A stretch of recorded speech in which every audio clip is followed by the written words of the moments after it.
Presiden Prabowo Subianto mendesak Iran dan Israel untuk segera melakukan deeskalasi konflik dan menghentikan serangan militer.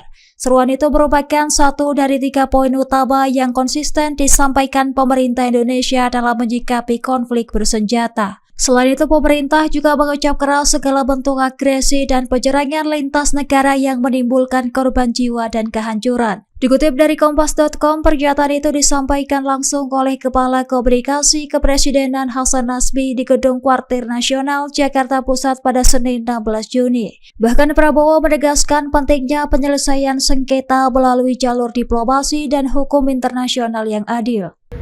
Dalam konteks hal yang tadi sama saja ya, kalau yang pertanyaan pertama saya, dalam konteks hal yang sedang disusun oleh Kementerian Kebudayaan, mari kita sama-sama beri waktu para sejarawan untuk menuliskan. Ini kan sekarang semua dalam proses, dan dalam proses ini terlalu banyak spekulasi-spekulasi yang menyatakan ini tidak ada, ini ada.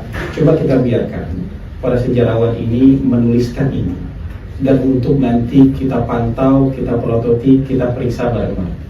Toh yang menulis ini adalah para sejarawan yang juga kredibel, punya kredibilitas tinggi, dan mereka tentu tidak akan mengorbankan kredibilitas mereka ya untuk hal-hal yang tidak perlu.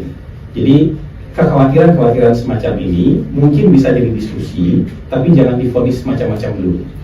Lihat saja dulu ya pekerjaan yang sedang dilakukan oleh para ahli sejarah dalam menulis sejarah Indonesia. Ini bukan menulis ulang, tapi melanjutkan menulis sejarah Indonesia. Karena mungkin terakhir sejarah Indonesia ditulis tahun berapa? Tahun 98, tahun 97, 98, dan dari 98 ke sini tidak ditulis lagi. Jadi kita lihat dulu mereka menulis apa. Sudah kita punya draft resminya, nanti baru kita koreksi bareng-bareng. Kira-kira begitu oleh Sekretaris Kabinet